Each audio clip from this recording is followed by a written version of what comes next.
కానీ okay, final question on this topic sir. వాతావరణం చాలామంది ఇప్పుడు క్యారెక్టర్ ఆర్టిస్టులు బయటకు వచ్చి ఇంటర్వ్యూలు ఇచ్చిన సందర్భాల్లో చెప్పారు, ఫలానా టైంలో నేను లొంగిపోవాల్సి వచ్చింది, నాకు ఆప్షన్ లేకపోయింది, రాత్రి 2 గంటలకి నా డోర్ వచ్చి కొట్టేవారు తాగేసి.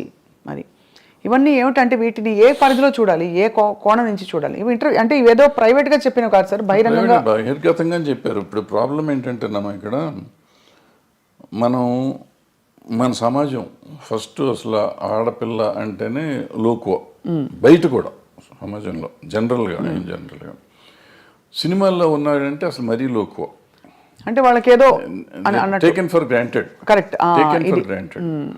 సో ఎవళ్ళైనా ఏదైనా చేయొచ్చు. అండ్ ఈ సినిమాల్లో నిజాలెన్నో అబద్ధాలెన్నో మనకేమీ తెలియదు, కానీ ప్రతి వాళ్ళకి ఒక ట్యాగ్ పెట్టేసి ఉంటుంది, ఈ అమ్మాయి ఆ అబ్బాయితో ఉంది, ఆ అబ్బాయి ఆ అమ్మాయితో ఉన్నాడు, సంథింగ్ సంథింగ్ సంథింగ్ ఉంటుంది. అవును. ఈ ఇంటాక్సికేషన్ స్టేజ్ వస్తుంది, నైట్ తలుపులు కొట్టేవాళ్ళంతా మందు కొట్టినట్టు వస్తారు. వాళ్ళకి ఈ నాకు దొరకలేదు, వాళ్ళకి ఈ టైప్లో ఉంటారు వీళ్ళంతా. దీని మీద ఈడే తలుపు కొట్టి ఆడి దగ్గరికి వెళ్ళా, నా దగ్గర రావా, ఈ టైప్లో ఉంటారు. ఇవన్నీ ఇటువంటి అంటే ఊరికి చెప్పు, దీని మీద కాదు, బట్ అటువంటి జరుగుతానికి అవకాశాలు ఎక్కువ ఉంటాయి. అవకాశాలు ఉంటాయి, రైట్. కానీ చాలా గొప్పగా గౌరవం నిలుపుకుని అద్భుతమైన సినిమాలు, అంటే నిజంగా కళాఖండాలు సృష్టించిన గ్రూప్స్, టీమ్స్, టెక్నీషియన్స్ ఎంతమంది ఉన్నారు సార్, చాలా గొప్పవాళ్ళు ఉన్నారు. అన్ఫార్చునేట్లీ వీటి గురించి ఎక్కువ మాట్లాడతాం కానీ మనం. అద్భుతం. ఇప్పుడు ప్రతి మనిషికి వీక్నెస్ ఉంటుందమ్మా, రకరకాల వీక్నెస్ ఉంటుంది. ఆ వీక్నెస్ ఏదైనా అయ్యి ఉండొచ్చు, అమ్మాయి అయ్యి ఉండొచ్చు, కులం అయ్యి ఉండొచ్చు, మతం అయ్యి ఉండొచ్చు, ఇంకోటి అయ్యి ఉండొచ్చు, ఇంకోటి అయ్యి ఉండొచ్చు, ఇంకోటి అయ్యి ఉండొచ్చు. సో ఆ వీక్నెస్ని గురించి మనం మాట్లాడితే ఇప్పుడు ఎప్పుడు మంచిని గురించి కూడా మాట్లాడవచ్చు కదా. తప్పకుండా. మంచిని గురించి మాట్లాడితే ఇప్పుడు ఈ అమ్మాయిల వీక్నెస్ని గురించే మాట్లాడితే ఇవాళ సమాజంలో ఎంతమంది నిలబడతారు? పొలిటీషియన్స్ని తీసుకోండి, సినిమా యాక్టర్లను తీసుకోండి, ఈవెన్ బయట సమాజంలో తీసుకోండి, సాఫ్ట్వేర్లో తీసుకోండి, మీడియాలో తీసుకోండి, ఎక్కడన్నా తీసుకోండి, స్త్రీయే మూల కారణం అంటారు. ఇప్పుడు నేను ఇది ఉంది కదా, ఈ కేసు ఉంది కదా, ఇది మన ఐసీని పెట్టిన కోర్టు, అదే పాష్ రూల్స్ ప్రకారం తీసుకుంటే ఈ చెప్పిన ఏ సెక్టర్లో అయినా మగవాళ్ళు ఉంటారా? ఉండరు. కొంతమంది బహిరంగంగా బయటకు వచ్చేవి, కొంతమంది రాకుండా, కొంతమంది దాని ఇప్పుడు నువ్వు మా ఇందాక వచ్చి నీ షేక్ హ్యాండ్ ఇస్తే కూడా తప్పే, నీ చెయ్యి నా చేతికి తగిలితే తప్పే, according to posh act. Bad touch good touch అంటారు. నువ్వు బ్యాడ్ టచ్గా ఫీల్ అయ్యావు, నేను గుడ్ టచ్ నీకు ఇచ్చింది, అలా కూడా పడతారు సార్ కేసులు. బ్యాడ్ టచ్ గుడ్ టచ్ అవుతుంది కదా, ఉంది. బట్ అంటే దానికి ఒక సమంజసమైన పరిధి నిజంగా ఉండొచ్చు. నువ్వు ఫీల్ అయ్యి ఉండొచ్చు, నేను ఫీల్ అయ్యి ఉండకపోవచ్చు, నువ్వు ఫీల్ అయ్యి ఉండొచ్చు. నువ్వు ఫీల్ అయితే కేసేగా. అది మొత్తానికైతే క్లిష్ట పరిస్థితుల్లో అలా మామూలుగా వస్తున్నావు. నేను చనువుగా ఫాదర్లీ ఫీలింగ్తో స్వప్న బలి చేసావు, దెబ్బేసాను అనుకో, అమ్మాయిని ముట్టుకున్నావు, కొంపమని కింద అయిపోయావు. నువ్వు కేసు పెడితే నేను అయిపోయాను.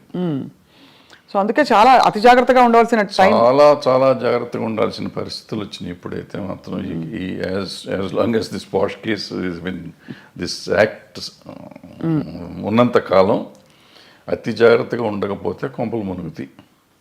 అండ్ ఇప్పుడు సోషల్ మీడియా వచ్చాక అసలు క్షణాల్లో అన్ని వైరల్ తర్వాత ఇంకా చాలా జాగ్రత్తగా ఉండాలి. అంటే డెఫినెట్గా ఇవన్నిటి వల్ల కొంత మార్పు వస్తుంది. 100% పోతుందా అంటే నేను అంత ఈజీ కాదు. ఎందుకంటే ఆడపిల్లలు కూడా కొంచెం స్ట్రాంగ్ అవ్వాలంటే ఉన్నారమ్మా, చాలా స్ట్రాంగ్ ఉన్నారు. ఆడపిల్లలు అంత ఈజీగా ఏం లేరు. కొంతమందికి సర్వైవల్ కోసం లొంగేవాళ్ళు ఉంటారు. సర్వైవల్ కోసం నేను ఏదైనా అచీవ్ చేయాలి, ఎలాగైనా అచీవ్ చేయాలనుకునే వాళ్ళు కొంతమంది, ఏమీ చేయకుండా నేను అచీవ్ ఎందుకు చేయలేను, నా టాలెంట్ నేను ఎందుకు అచీవ్ చేయలేను చేసిన వాళ్ళు ఉన్నారు, చేస్తున్నారు కూడా. ఆ రకంగానే అచీవ్ చేస్తారు, ఈ రకంగానే అచీవ్ చేస్తారు. ఎవళ్ళు రైట్ ఎవళ్ళు తప్పు అంటే tell me one name sir who you have great respect for, అంటే ఇన్ దిస్ రిగార్డ్ వాళ్ళ కష్టపడి పైకి వచ్చారు. అంటే నేను క్యారెక్టర్ పర్స్పెక్టివ్ నుంచి చెప్పట్లేదు సార్, జస్ట్ ఏ విధమైన కంపల్షన్స్కి లొంగాల్సిన అవసరం లేకుండా పైకి వచ్చిన నటీమణులు మీరు చాలా గౌరవించేవాళ్ళు. మీకు వాణిశ్రీ గారు ఎక్కడి వచ్చారు? ఆవిడ ఏంటి, ఆవిడ ఎక్కడ జూనియర్ ఆర్టిస్ట్, ఆవిడ అసలు ఏ రేంజ్కి వెళ్ళారు? అసలు హీరోస్ని కమాండ్ చేసారు, ఇండస్ట్రీనే కమాండ్ చేసే లెవెల్కి వెళ్ళారు. హయ్యెస్ట్ పెయిడ్ ఆర్టిస్ట్ ఆవిడ. సింపుల్, ఆవిడ అంతకంటే గొప్పవాళ్ళు ఎవరు లేరు మార్కెట్లో. భానుమతి గారు అంటే వాళ్ళు వేరే, భానుమతి గారు కమాండ్ చేశారు. జమున్ గారు కూడా మామూలుగా ఇచ్చారు, ఆవిడ కమెంట్ చేశారు. ఆవిడ రామారావు గారు నాగేశ్వరరావు కాదని చెప్పి ఆ రోజుల్లో షీ గుడ్ విత్ స్టాండ్. మనం అనుకుంటాం రామారావు నాగేశ్వరరావు కంటే వేరే లేదు ఆ రోజుల్లో, ఆల్టర్నేటివ్ లేని పరిస్థితుల్లో ఆవిడ నిలబడి మళ్ళీ వాళ్ళిద్దరూ ఆవిడతో కాంప్రమైజ్ అయ్యారు తప్ప ఆవిడ వాళ్ళతో కాంప్రమైజ్ అవ్వలేదు. సో ఇప్పుడు ఇదేం లేదు, అదే ఏదో అయిపోతుంది అదేం లేదు. సౌందర్య గారు చెప్పుకుంటా పోతే ఎవరైనా ఉంటారు, ఎవరికి ఉండే వీక్నెస్ వాళ్ళకు ఉంటుంది. ఆ వీక్నెస్లోని మనకి సంబంధం లేదు, వాళ్ళ పర్సనల్ ఇష్యూస్ అయ్యి. కరెక్ట్ అండి, అంతే సార్. అంతే తప్ప వీళ్ళంతా ఇటు లొంగిపోయారా ఉన్నారా? వాణిశ్రీ గారు ఏం చేశారు అసలు? ఆవిడ ఏంటి అక్కడ ఎక్కడి నుంచి వచ్చింది? కానీ ఆ రోజుల్లో ఎవరు మనసు పడలేదా సార్ వాణిశ్రీ గారిని చూసి? చాలా పడితే పడ్డారు, ఆ గొడవ మనకు సంబంధం లేదు. బట్ ఆవిడ డిక్టేట్ చేసింది కదా. అవును, ఆవిడ వచ్చిన రోజు నుంచి ఆవిడ అట్లా ఎదుగుదల వచ్చింది కదా అవును, సినిమా ఇండస్ట్రీలో. అంటే ఆవిడలో టాలెంట్ లేకపోయి ఉంటే ఆవిడ ఇంత గొప్పది అయ్యేది కాదుగా. కరెక్ట్. టాలెంట్ ఉంది కాబట్టే కదా మిగిలిన ఏంటనే పక్కన పెట్టండి. ఆవిడ ఏదో బాగాలేదన్నారు, కళ్ళు బాగాలేదంటారు, అది అంటారు, ఇది అంటారు. ఫైనల్గా ఆవిడే గాడెస్ అయిపోయింది కదా. అవును, అన్ని భాషల్లో, తమిళ్లోను తెలుగులోను. ఏం అందం సార్ అసలు. అంటే రంగు తక్కువ అని అప్పుడు అన్న వాళ్ళందరూ ఒక్కసారిగా వాణిశ్రీ చీర కట్టారంటే, వాణిశ్రీ గారి చీర అంటే ఒక ట్రెండ్ సెటర్. సో ఎక్కడ వాణిశ్రీ ఎక్కడికి వెళ్ళేది ఆవిడ? అందరు హీరోల కంటే ఎక్కువ హైయెస్ట్ రెమ్యునరేషన్ తీసుకుంది ఆవిడ. ఎంత సార్ ఆ రోజుల్లో? ఎలా ఉండేది ఆ రోజుల్లో? 2.5-3 లక్షలు తీసుకుంది నాకు తెలిసినప్పుడు. అప్పుడు వీళ్ళు ఎవరు 2 లక్షలు టచ్ చేయలేదు. ఇప్పుడు ఎవరు, ఏ హీరోలు? రామారావు గారు, నాగేశ్వరరావు కూడా? రామారావు గారు ఇంకా తక్కువ. శోభన్ బాబు తీసుకున్నాడు అప్పట్లో, 2 తీసుకున్నాడు. ఈవిడ 2.5 తీసుకున్నాడు రోజుల్లో. మరి కాలం మారిపోయిందా, డబ్బు విలువ పడిపోయిందా సార్? రామారావు గారు కంబ్యాక్ వచ్చినాక ఆయన హైయెస్ట్కి వెళ్ళిపోయారు. ఆ మధ్యలో బడిపంతులు చేసే రోజుల్లో ఆయన 1,00,000 దగ్గరే ఉన్నారు అన్నమాట. సార్, ఆన్ స్క్రీన్ గురించి మాట్లాడదాం. మనకి ఎక్కడో ఇన్ పోర్ట్రేయింగ్ విమెన్, అంటే విమెన్ ఇష్యూస్ మీద మీరు బాగా స్పందిస్తూ మాట్లాడుతూ వచ్చారు కాబట్టి, స్క్రీన్ మీద కూడా మొన్నటి డాకు మహారాజ్ సినిమాలో పాట కూడా విమర్శకి గురైంది కొంత. అవసరమా అని, తప్పు రైట్ అని కాదు, ఇది అవసరమా మనకి? అంటే మీ పరిధిలో మీరు ఎప్పుడు కూడా అశ్లీలం, అసభ్యకరం అనే అంశాలకు కానీ, స్టెప్పులు వేసినప్పుడు ఇలాంటివి కానీ మీరు జాగ్రత్తలు తీసుకునేవారా? Were you very conscious? డెఫినెట్గా వెరీ కాన్షియస్. అంటే నాకు ఒక్క సినిమాకి నాకు కోపం వచ్చి తీసాను, బంగారు మొగుళ్ళు అనుకుంటా. ఇటువంటి దరిద్ర పని నేను కూడా చేశాను. ఆ పాటే దరిద్రం. అక్కడ చేయేస్తే ఇక్కడ చేయేస్తే సంథింగ్ ఏదో ఉంటుంది, సరే గుర్తులేదు. అంటే మంచి నీతిగా అసలు ఎక్కడ ముట్టుకోకుండా ఒకరినొకరు టచ్ చేయకుండా సినిమా తీస్తా అంటే ఎవడో చూడట్లేదని కోపం వచ్చి ఆ సినిమా దరిద్రం పెట్టండి అని చెప్పి నేనే పెట్టి తీస్తాను. అంటే ఒక్కోసారి ఫ్రస్ట్రేషన్లో చేసిన పని అది చేసింది నేను చేసిన తప్పే. బట్ ఇవాళ వాళ్ళు చేసిన తప్పంటే ఇప్పుడు నాకు వయసు అయిపోయి నేను సినిమాలు లేవు కాబట్టి వాళ్ళు చేసిన తప్పండి. ఇవాళ చిరంజీవి గారు ఠాగూర్లోనో దేంట్లోనో అదేదో సినిమా పాట ఏదో ఉంటుంది ఏమంటే నేను అప్పుడు కామెంట్ చేశాను, అంత అద్భుతమైన సినిమాలు ఇది ఏంటండి అని చెప్పి. ఆ తర్వాత వాళ్ళంతా ట్రోల్ చేశారు. అట్లాగే బాలకృష్ణ గారు మొన్న ఆ సినిమాలో కూడా అది అనవసరం, అది ఆయన స్టేచర్కే అనవసరం. అసలు ఇవాళ అటువంటివి చూస్తారు అనుకోవటం అనవసరం. అంతకుముందు ఆయన చేశాడు కదా భగవత్ కేసరి, అద్భుతంగా చేశారు ఆ సినిమా. అఖండ అద్భుతంగా చేశారు. అమ్మాయి కనపడకుండానే సినిమాలు ఆడుతుంటే ఆయనకి ఎందుకు ఇది, దీనికోసం ఎవరిని వస్తారా? ఎన్ని టికెట్లు దిగుతాయి ఊరికి, కాంట్రవర్సీ తప్పించి. అందులో ఆయన ఎమ్మెల్యే, పొలిటీషియన్, అందుకనే కదా సార్ ఇన్ని ఉండగా ఆయనకి అటువంటిది ఆయనే రిజెక్ట్ చేసి ఉంటే పోయేది. లేదు చేసే ప్రొడ్యూసర్లు అడిగారు, డైరెక్టర్లు అడిగారు, డాన్స్ మాస్టర్ అడిగాడు, ఏదో వాళ్ళ గోల మనకెందుకు. కరెక్టే సార్. అంటే ఎంటర్టైన్మెంట్ ప్రపంచమే విస్తరించింది బాగా. నెట్ఫ్లిక్స్లో ఇంట్లోనే మనకి ఫారిన్ అయితే ఎన్నెన్నో రకరకాలు అన్నీ వచ్చినాక అసలు బేసిక్గా ఓటీటీ వచ్చిన తర్వాతమ్మా ఏది తప్పు ఏది ఒప్పు అనేది లేకుండా సెన్సర్ వాళ్ళు కూడా వదిలేస్తున్నారు ఇవన్నీ పడుచుకోకుండా. నాకు రౌడీ అన్నయ్యలోనో దేంట్లోనో ఒక సాంగ్ చేస్తుంటే ఈ రంపక వరకు మిడీ లాగా ఉంటుంది ఇక్కడ దాకా. ఓ సాంగ్లో తిరుగుతూ ఉంటే కొంచెం లేస్తుంది. సినిమా రిలీజ్ అయినాక నాకు సెన్సార్ ఆఫీసర్ ఫోన్ చేసి సార్ ఇక్కడ ఎక్కడో ఉంది సార్, ఎవరో జనం అంటున్నారు సార్, కట్ చేయండి సార్ అని. రిలీజ్ అయిన తర్వాత కట్ చేశాను నేను. జస్ట్ ఊరికే మిడి మిడి ఇది ఇక్కడ ఉంది, అది ఇప్పుడు గాలికి ఎగిరింది, వెళ్తే ఇంతవరకు ఎక్స్పోజ్ అయింది. నేటి దౌర్జన్యం అనే సినిమాలో ఒక సాంగ్లో వాణి విశ్వనాథ్ గారికి స్విమ్మింగ్ సూట్ వేసా, ఒక బిట్ వేస్తే సెన్సార్ కట్ చేశారు. అదే టైంలో బొబ్బిలి రాజాలో ఆమె సినిమా అంతా చొక్కా వేసుకుని కింద ఏమి లేకుండా దివ్యభారతి, అవును, అది ఫుల్ సినిమా వదిలిపెట్టారు. నాకు ఒక బిట్ ఏంటంటే దాంట్లో వదిలేరు కదండి అంటే, ఆ సినిమా అంతా దాని మీద ఉంది, నీ సినిమా అది లేదు కదా, ఎందుకు నువ్వు చేయాలంటారు. ఓహో, అదే అంటే నేను ఫైట్ చేసి ఉంటే నాకు వదిలిపెట్టేవారు. ఎందుకు దానివల్ల సినిమా ఆడదని నాకు తెలుసు, ఎందుకు తీసాను నాకు తెలియదు. ఆ రోజు తీసాం అంటే డ్రెస్ చేంజ్లు కావాలంటే సరే తీద్దాంలే అనిపించి తీసాను, నేను కాదన్నారు తీసాం. అదే అంటే ఎక్కడో అక్కడ మరి ఈ అంశం తెరపైకి వస్తూనే ఉంది, ఈ ఎక్స్పోజింగ్ ఎంతవరకు ఉండాలి ఏమిటని. కానీ ఇప్పుడు బాగా టేస్ట్లు మారిపోయాయి సార్.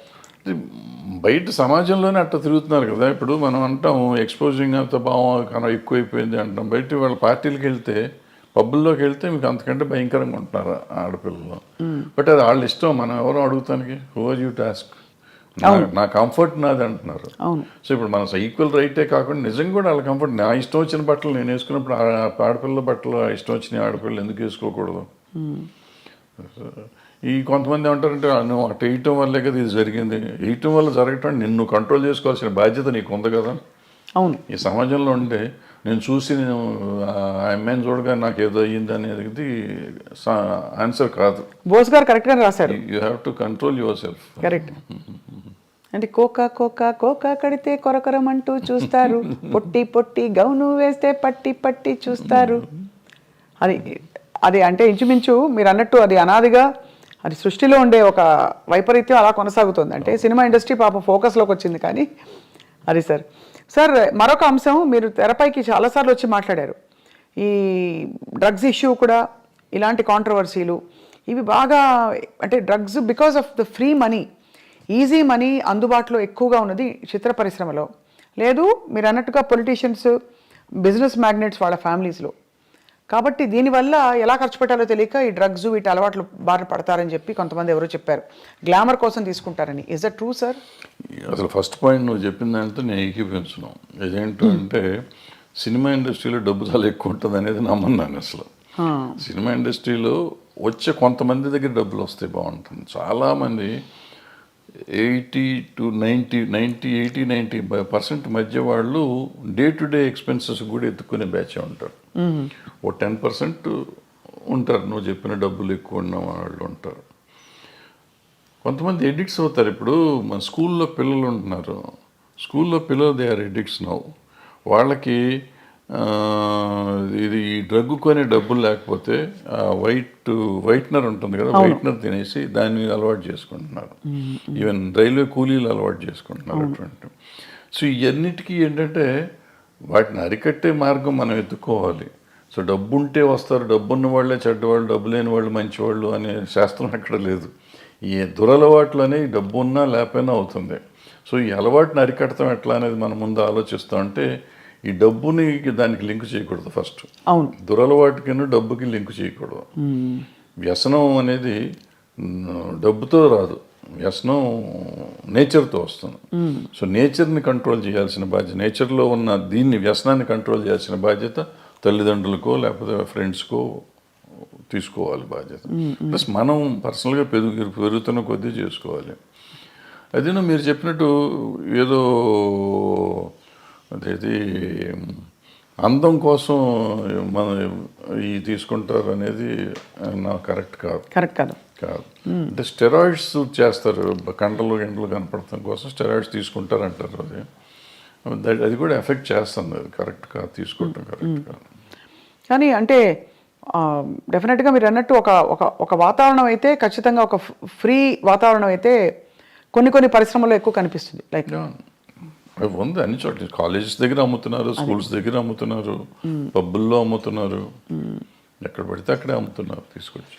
సార్ మీరు డబ్బులతో కాదని చెప్పారు, ఆ రోజువారీ సర్వైవల్కే చూస్తున్న వాళ్ళు కూడా చాలా మంది ఉన్నారు ఇండస్ట్రీలో. సార్ సూరి సినిమా టైంలో మీరు ఇబ్బంది పడ్డారా డబ్బులకి? నేను సినిమా తీసిన ప్రతి సినిమాకి ఇబ్బంది పడతాను, దీనికి ఇబ్బంది పడలేదు. మీరు ఎప్పుడు అంటే I never seen you lavish, ఎవరు మిమ్మల్ని అలా చూడలేదు. అది మీ చాయిసా మీ పరిస్థితా? పరిస్థితే చాయిస్ ఉంది. ఇప్పుడు ఏదైనా సినిమాలో డబ్బులు వచ్చి ఉంటే డెఫినెట్గా దీనికి వాడుకుంటాం కదా. ఎక్సెప్ట్ స్వర్ణక్క నాకేమైందంటే బై ద టైం నేను కొద్దిగా రీజనబుల్గా డబ్బులు సంపాదించే సినిమాలు వచ్చేటప్పటికి నాకు బ్యాక్లాగులు ఉంటావచ్చు. ఆ బ్యాక్లాగులు తొలగించుకుంటూ రావటానికి సో ఇప్పుడు కంఫర్ట్ జోన్లోకి రాలేకపోయాను. నిజంగా చెప్పాలంటే లాస్ట్ 2-3 ఇయర్స్ నుంచి నేను కంఫర్ట్ జోన్లో ఉన్నా. లాస్ట్ 2-3 ఇయర్స్లో కూడా నేను ఎక్కడో అంతకుముందు మీ ఐ డ్రీమ్లో పనిచేశాను ఒక సంవత్సరంన్నర. అది కంఫర్ట్. తర్వాత ఏదో వేరే ఛానల్లో పనిచేశాను. అదే నా కంఫర్ట్ జోన్ నాకు నిజంగా చెప్పాలంటే. ఇంతకాలం ఈ 76 ఏళ్ళ జీవితంలో లాస్ట్ 2-3 ఇయర్స్ కంఫర్ట్ జోన్. అంటే బ్యాంకులో బ్యాలెన్స్ నాకు ఖర్చులు పోను, 10-5 మిగిలే డబ్బులు బ్యాంకులో ఉండటం అనేది ఇదే చూడటం నేను. అది చాలా ఆశ్చర్యకరం సార్. మీకంటే అంత క్యాలిబర్ ఉండి అన్ని హిట్లు తీసి మరి అది ఏమంటారు, విధి అంటారా లేక పరిస్థితులు కలిసి రాకపోవడమా? పరిస్థితులు అంటే ఏంటంటే వీళ్ళందరూ చాలామంది ఆ రోజుల్లో, ఇప్పుడు అందరూ తీస్తున్నారు కానీ ఆ రోజుల్లో నేను ఒకే సంవత్సరం 5-6 సినిమాలు రిలీజ్ చేశాను. నేను డైరెక్షన్ చేసినవి కానీ రిలీజ్ చేసినవి కానీ. సో రొటేషన్లోకి వెళ్ళిపోతూ ఉండేది. ఒకవేళ వచ్చినా కానీ ఓ హిట్ ఓ ఫ్లాప్ ఉండేటప్పటికీ మనం అన్ని కంటిన్యూస్ సక్సెస్ హిట్లు తీయాల. తీసుంటే డబ్బు కనపడేదేమో. ఎప్పటికప్పుడు ఒకటి తగలగానే ఇమీడియట్గా రెండోది పోగొట్టేది. డబ్బులు వచ్చినాయి అనుకుంటే రెండోది అట్లా పోయి. సో ఎక్కడ అంత కంఫర్టబుల్గా ఉంది.